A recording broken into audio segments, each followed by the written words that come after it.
হলে আপনি আমাকে 6 মাস আর ফ্লোর দিয়েন না। তো 16টা বছর যারা এইখানে বৈশা অপবিত্র করছে এই চেয়ারগুলারে, এগুলারে একটু জমজমের পানি দিয়া আতর গোলাপ দিয়া যদি ধুইতো তাইলে এটা তো আরো ভালো হইতো। ওনাদের পাশে বসিত এই আলেম ওলামাদের সোহবতে থাকলে এই বাতাসে বাতাসে দুই একটা কথা আমি ইনশাআল্লাহ বলার চেষ্টা করি। আমরা তো এরকম কোনো সুসংবাদ পাই নাই যে আমার দল করলে, আমার আদর্শ মধ্যে থাকলে জান্নাতের সুসংবাদ আমরা দিতে পারি। আমি মাওলানা মামুনুল হক সাহেবের সাথে কথা বলে আসছি। আমার আমির মহোদয় উনি জিজ্ঞেস করতে পারেন, আমি নূর হোসেন নুরানির সাথে যে কথাগুলো বললো, এই যদি আমার আদবার বরখেলাপ হয়, আমি কিন্তু ওনাদের কাছ থেকে কিন্তু তালিম নিয়ে কিন্তু এখানে ইনশাল্লাহ কথা বলতে আসছি। ওই ফ্যাসিস্ট হাসিটাকে যখন বাংলাদেশ আসবে, আমি আপনি সবাই কম বেশি ক্ষত বিক্ষত হব। কয়েকদিন আগে আমাদের এই যে জয়নাল ফারুক, উনি কি বললেন, আমাদের চেয়ারের সাইজ আর ওজন নিয়ে উনি অনেক কথা কইলেন। জয়নাল ফারুক ভাই থাকলে আমার কথাটা খুব ভাল লাগতো বলতে। জয়নাল ফারুক মাননীয় সদস্য 2 মিনিটে শেষ করেন। একটু আমার আরেকটু মানে একটু সময় দেন প্লিজ। আপনি আপনাকে বলে দেই, আপনাকে কেন আমি ভয় পাই। আমার এখানে ইকবাল সাহেব বসছিল, একদিন সময় বিধি চাইছিল, আপনি তারা বলছিলেন এইখান থেকে ওইখানে যাইতে 40 বছর লাগছে। মাননীয় স্পিকার, আমি তো 40 বছর বাঁচবো না। আর আপনি আপনি বাংলাদেশে সবচেয়ে দ্রুততম মানব ছিলেন, কোন কন্টেস্টে আমি ইনশাআল্লাহ ওইদিকে পৌঁছতে পারবো না।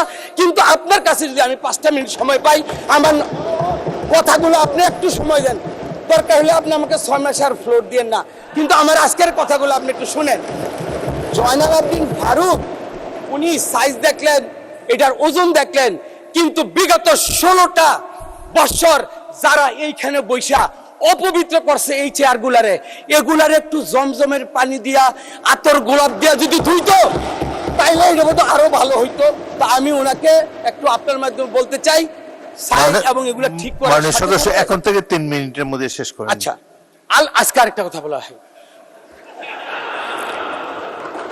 এইখানে প্রায়শই একটা কথা বলা হয় কি, এইখানে বলে কি, মানে এই জিনিসটা আমার খুব, আমি দাঁড়িয়েছিলাম, সেটা হলো আমার ধর্মীয় অনুভূতি মানে আঘাত লেগেছে।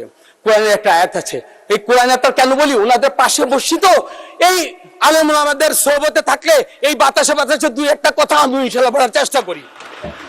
বিসমিল্লাহির রহমানির রহিম। ওয়ালাকির রাসূলুল্লাহি ওয়া খাতামান নাবিয়্যিন ওয়া কানা আল্লাহু বিকুল্লি শাইইন আলিমা। আল্লাহর মনোনীত কে? আল্লাহ। আমার রাসূলকে? রাসূল আল্লাহর রাসূল। এবং খাতামান নাবিয়্যিন, এরপরে আর কোন নবী আসবেন না। ওয়া কানা আল্লাহু বিকুল্লি শাইইন আলিমা, যে আল্লাহ তাআলা সর্বজ্ঞ। তার মানে আল্লাহ যা বলছেন আমার থেকে এই আকীদাটা নিশ্চয়ই ওনাদের ভালো। আমরা প্রায়শই বলি দুনিয়াবি কাজের জন্য আমরা কি করি, আমরা বলে কোথায় বলে বেহেশতের কথা বলি।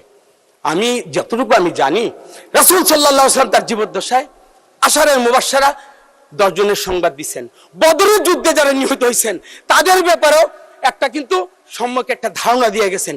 কিন্তু দুনিয়াবি বাংলাদেশের কারণে আমরা তো এরকম কোনো সুসংবাদ পাই নাই।